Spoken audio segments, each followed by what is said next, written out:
আমি আরাঙ্গা মোড়ে দাঁড়িয়ে আছি, ইন্টারভিউর জন্য ইন্তজার করছি, কখন আসবে জানি না। হ্যাঁ, দেখি কখন আসছে বেচারি। একটা ইন্টারেস্টিং জিনিস হলো, রাজুদা আমাকে এইমাত্র জিজ্ঞাসা করছিল আমরা এখন কোথায় যাচ্ছি। তাই আমি বললাম খামারগাছি, দিয়ে বলছে কি আছে ওখানে। মানে রাজুদাকে নিয়ে যাচ্ছে, রাজুদা জানেই না সে কোথায় যাচ্ছে। রাজুদাকে নিয়ে গিয়ে বিক্রিও করে দিতে পারে, রাজুদা বলবে কোথায় যাচ্ছি আমরা। কয়েকদিন আগে আমার দাদা ফিশিং করবে বলে একটা পাস নিয়েছিল, সঙ্গে আমাকেও নিয়ে গিয়েছিল, সেটা হচ্ছে হারিটে। আমি মৎস্য শিকারীদের সাথে সারা দিন ছিলাম, মানে সকাল 5টা থেকে বিকেল 5টা পর্যন্ত, আর বাড়ি আসতে তো 6টা বেজে গিয়েছিল। তো সারাদিন একটা মৎস্য শিকারী কী করে, কিভাবে টোপ গাঁথে মাছে, কিভাবে মাছ ধরে, সমস্ত কিছু আমি সেই ব্লগটাতে দেখিয়েছিলাম। আর আজকে আমরা যাচ্ছি হচ্ছে একটা ফিশিং কম্পিটিশান হচ্ছে, সেটা হচ্ছে খামারগাছিতে। আর আমরা সবাই মিলে যাব হচ্ছে খামারগাছিতে, সেই কম্পিটিশানে কীরকম মাছ ধরছে, কি হচ্ছে, সমস্ত কিছু দেখাবো। আমার সাথে এখন আছে রাজুদা, আর বাকিরা এখনও আসেনি। আমার দাদা আসছে, আমার বড়দা। এখন আমরা দিল্লি রোডের ওপরে যে পেট্রোল পাম্পটা আছে, কামদেবপুরের কাছেই এই পেট্রোল পাম্পটায় আমরা এখন দাঁড়িয়েছিলাম। মৎস্য শিকারীদের এক্সাইটমেন্টটা খালি ভাবো, আমার পেছন থেকে কখন এলো আর কখন সামনে চলে গেল আমি বুঝতেই পারিনি। শুধু সামনে থেকে ডাকলো চলো। এখন আমরা এগিয়ে যাচ্ছি দিল্লি রোড থেকে।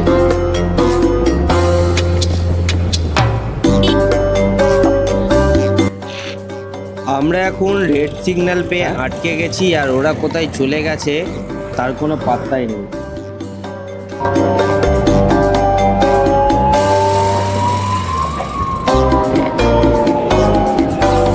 তবে একটা জিনিস দেখে ভালো লাগলো, এত এক্সাইটমেন্টের মধ্যেও মৎস্য শিকারীরা আমরা পেছিয়ে গেছি বলে আমাদের জন্য কিন্তু অপেক্ষা করছিল।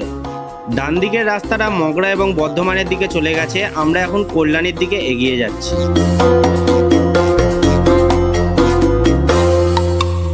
দিল্লি রোড থেকে আসাম রোড ধরে নিয়েছিলাম, আর আসাম রোড ধরে এখন আমরা খামারগাছির কাছাকাছি চলে এসেছি। এই সামনে আমার দাদারা যাচ্ছে, দাদা আর বাপ্পাদা যাচ্ছে, আর আমরা পেছু পেছু যাচ্ছি। এবার কাছাকাছি আমরা চলে এসেছি, আর কিছুটা গেলেই পেয়ে যাব যেখানে হচ্ছে ফিশিং কম্পিটিশান হচ্ছে খামারগাছিতে।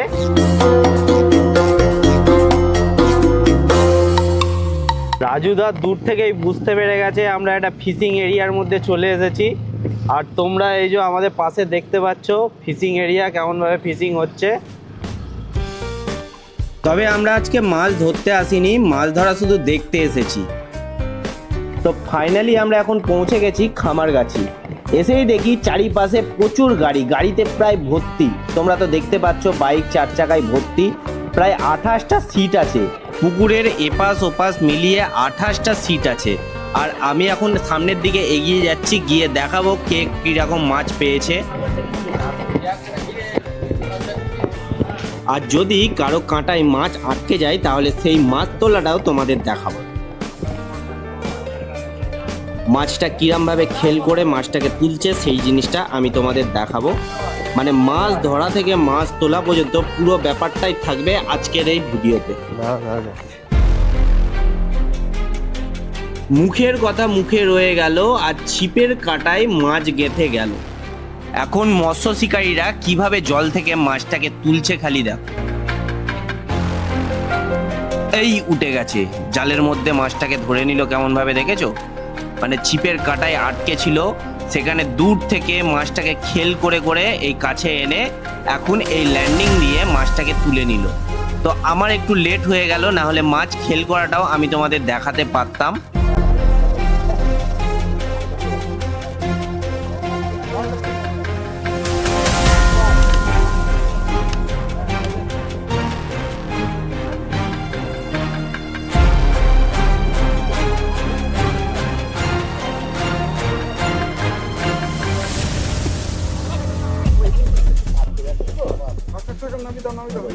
আগের দিনের মতো আজকের দিনটা কিন্তু খারাপ নয়। আজকে প্রায় প্রতিটা মৎস্য শিকারী বেশ ভালো মাছ ধরেছে, আর সেটা তোমরা নিজের চোখেই দেখতে পাচ্ছ। আগের দিন মৎস্য শিকার করতে এসে দিনটা আমার একটু বোরিংই লেগেছিল, কারণ সারাদিন এত সময় দেওয়ার পরেও আমরা মাত্র 3টে মাছ পেয়েছিলাম। আজকে আমরা তো মাছ ধরতে আসিনি, কিন্তু আমরা মাছ ধরা শুধু দেখতে এসেছি। তবে আজকে চারিপাশের পরিস্থিতিটা একেবারেই অন্যরকম। যেদিকেই তাকাচ্ছি কেউ না কেউ মাছ ধরছে, কেউ কাঁটা ফেলছে, আবার কারো ছিপের কাঁটায় মাছ আটকে গেছে, আবার কেউ সেই মাছটা নিয়ে জালের মধ্যে রাখছে।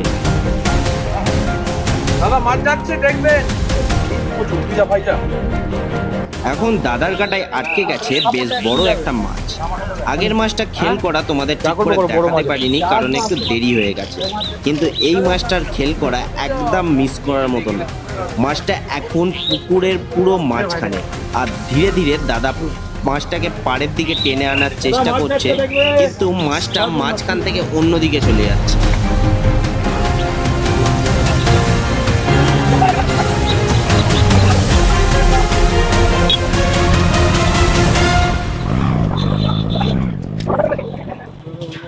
মাছ পুকুরের এই মাথা থেকে ও মাথা ছুটে ছুটে বেড়াচ্ছে, আর ছিপ আর ল্যান্ডিং নিয়ে এই দাদা দুটো মাছের পেছু পেছু ঘুরে ঘুরে বেড়াচ্ছে। দেখি মাছটা কোন কোনায় গিয়ে ওঠে পুকুরের। এখন পুকুরের মাঝখান থেকে একটা কোনার দিকে যাচ্ছে মাছটা, এখনো মাঝখানে আছে, এখনো ধারে আসেনি মাছটা।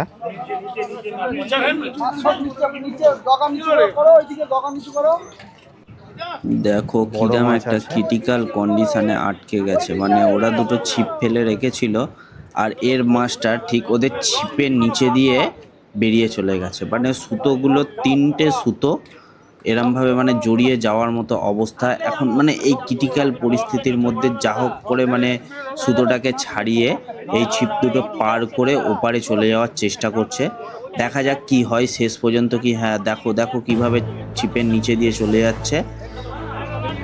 ফাইনালি মাছটা না জড়িয়ে এদিকে চলে এসেছে, কিন্তু এদিকে আরও দুজন ছিপ ফেলে বসে আছে। মানে কিরাম ক্রিটিক্যাল পরিস্থিতিটা খালি ভাবো। এদের সুতোর ওপর দিয়ে মাছটাকে আবার নিয়ে যাচ্ছে, তো কারো কারো ছিপের নিচে দিয়ে চলে গেছে, কারো ছিপের ওপর দিয়ে গেছে। এরকমভাবে ক্রিটিক্যাল কন্ডিশনের মধ্যে দিয়ে এই দাদাটা মাছটাকে একদম পুকুরের এক কিনারা থেকে অন্য কিনারায় নিয়ে চলে এলো। মানে পুকুরের ওই মাথা থেকে মাছটা টানতে টানতে এদেরকে নিয়ে চলে এলো এই কোনাতে। দেখা যাক মাছটাকে কিভাবে তোলে। মাছটা এখন কাছে চলে এসেছে।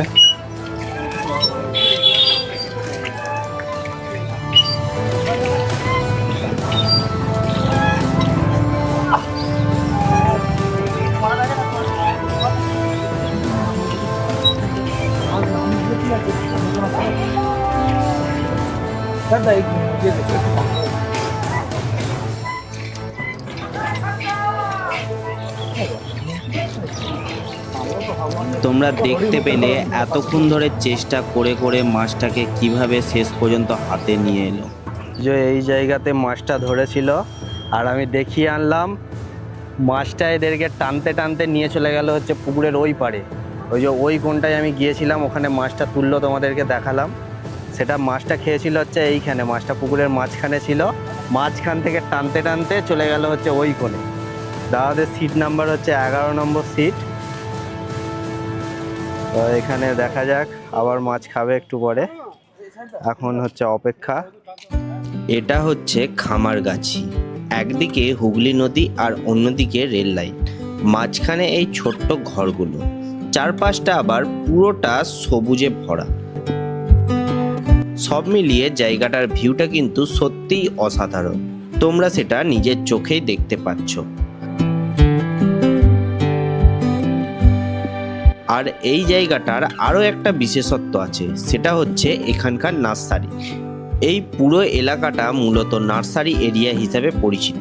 কলকাতা সহ বিভিন্ন জায়গা থেকে নার্সারির ব্যবসার সাথে যুক্ত মানুষজন এখান থেকেই গাছপালা নিয়ে যান। আর রাজুদা আমাকে আর একটা জায়গায় নিয়ে গিয়েছিল, এখান থেকে আর একটু সামনের দিকে গিয়ে, সেখানে পুরো জায়গাটা নার্সারিতে ভর্তি। সেটা নিয়ে আলাদা আমি একটা ভিডিও বানাবো, সেই ভিডিওটা তোমরা অবশ্যই দেখবে আর কেমন লাগছে বলবে। সকাল থেকে অনেক মাছ ধরা হয়ে গেছে, তা বলে কি মৎস্য শিকারীরা ছিপ গুটিয়ে বাড়ি চলে যাবে? ব্যাপারটা কিন্তু একদম এরকম নয়।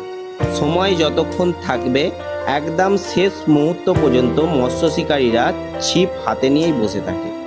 মাছ পড়ুক কিংবা না পড়ুক, অপেক্ষাটা চলতেই থাকে।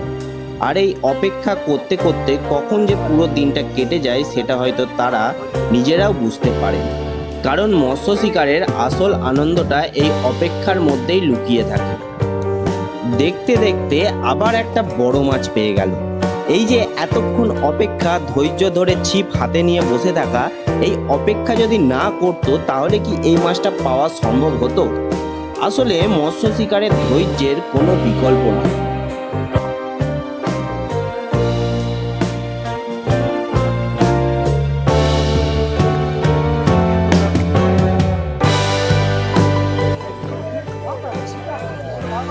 আমাদের মেলা মাছ হয়েছে, আমরা এখন রওনা দিচ্ছি বাড়ি।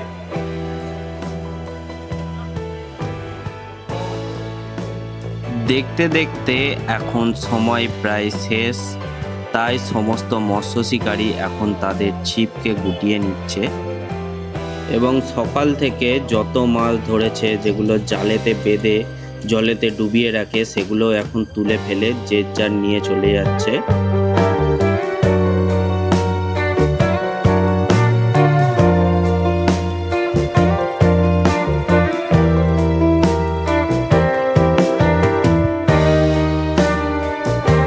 সবাই একে একে জাল তুলে ফেলছে, তোমরা সেটা দেখতে পাচ্ছ।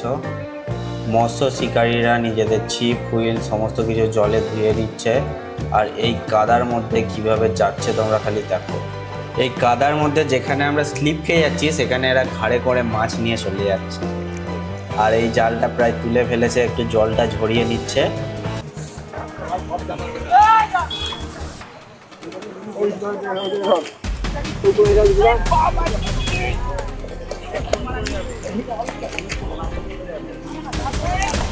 একটু ছোট করো, একটু ছোট করো, একটু ছোট করো,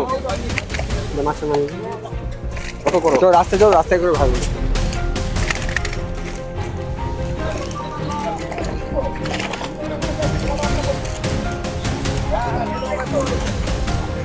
চ্যানেলের নাম কি?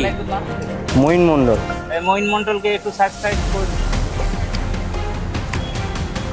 নেট করে যেতে নিয়ে যাবি রাস্তায়। ইয়েতে বাধা তো ওই ইয়েতে এটা মনে হয় দেখে যাবে। খরিদ না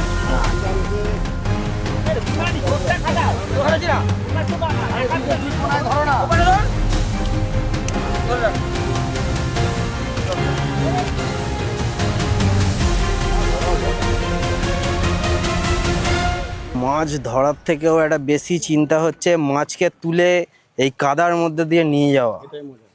নিয়ে সবাই এটা নিয়েই কিভাবে যাচ্ছে তোমরা দেখতে পাচ্ছ। এই রাস্তার মধ্যেই মাছটাকে তুলে আমিও পেছু পেছু যাচ্ছি সবার। আমি পা থেকে জুতো ফুতো সব খুলে ফেলেছি, এতটাই কাদা, জুতো পরে এখানে এত স্লিপ খাচ্ছে। আমি এখন রোডে উঠে পড়ছি। এপারে এতক্ষণ দাঁড়িয়েছিলাম, এখন ওই পারটাই যাব। ওই পারে কি কন্ডিশন হয়ে আছে আমি জানি না। বড় দাদারা সব এই পারে আছে, আমি এখন এই পারে যাচ্ছি, গিয়ে দেখি কি কন্ডিশন। সবাই হয়তো মাছ তুলে ফেলেছে। যদি মাছ না তুলে থাকে তাহলে আমি আবার দেখাবো কে কি মাছ ধরেছে। এদিকে মোটামুটি যারা ধরেছে তাদেরকে তো দেখালাম, এবার এইদিকে দেখাই। ওপারে ছিলাম এতক্ষণ, ওপারে সবাই মাছ ফাছ তুলে নিয়ে বাড়ি চলে যাচ্ছে, কিন্তু এপারে মৎস্য শিকারীরা এখনও আশায় বসে আছে, দেখি লাস্ট পর্যন্ত কিছু মাছ তোলে কি না। এখানে দেখো সব ছিপ ফেলে রেখেছে এখনও এদের একটা আশা আছে। অনেকে উঠেও চলে গেছে, অনেকে এখনও বসে আছে। এখন সময় একদম শেষ হয়ে গেছে, তাই এই পাম্পগুলোকে এখন চালিয়ে দিয়েছে। তোমরা দেখতে পাচ্ছ পুকুরের দুপারে দুটো পাম্প আছে, আর মাছগুলো সব ওই পাম্পের জলটা যেই জায়গাটাতে পড়ছে ওই জায়গাটাতে চলে গেছে। তাই এখন ছিপের কাঁটায় মাছ খাওয়া একটু চাপ আছে।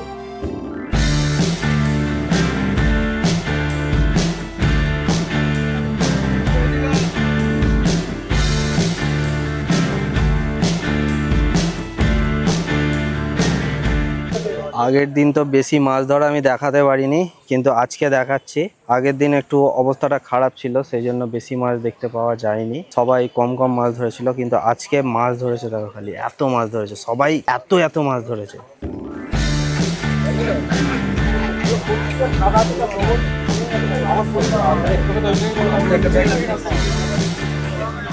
সবাই মোটামুটি জাল তুলে ফেলেছে, কেউ কেউ জাল তুলে নিয়ে চলেও গেছে, তবে এখনো কেউ কেউ ছিপ ফেলে রেখেছে। জাল তো তুলে নিয়েছে, তবে ছিপটা ফেলে রেখেছে, লাস্টে যদি তাও দু একটা পাওয়া যায়। দেখো এদিকেও একটা জাল তুলেছে, দেখি কি কি মাছ আছে, চলো যাই গিয়ে দেখি।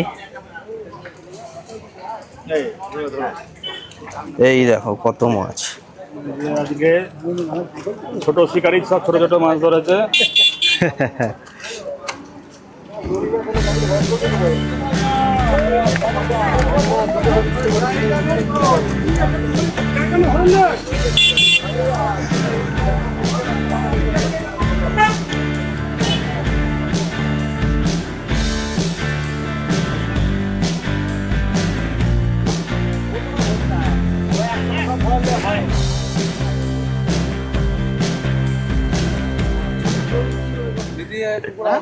ওটা বললেন না?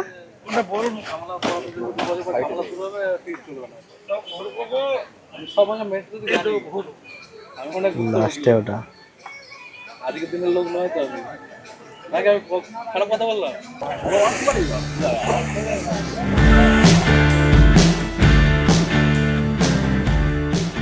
গাড়িটা কোথায় রাখলাম বলো। ফাইনালি মাছ ধরা কেমন লাগলো, সমস্ত মাছ তোলাগুলো দেখালাম, কে কীরকম মাছ ধরেছে সমস্ত কিছু দেখালাম এই ব্লগটাতে। তো কেমন লাগলো অবশ্যই কমেন্ট করে জানিও। আর বড়দা বলছে এখানেও আমাদের একদিন মাছ ধরার ডেট করা হবে, আমার যদি সময় হয় তাহলে আমি আসব এবং আমরা মাছ ধরবো এই পুকুরে খামারগাছিতে, স্পেশাল একটা ব্লগ করা হবে। আর আজকের ব্লগটা এখানেই শেষ, টাটা।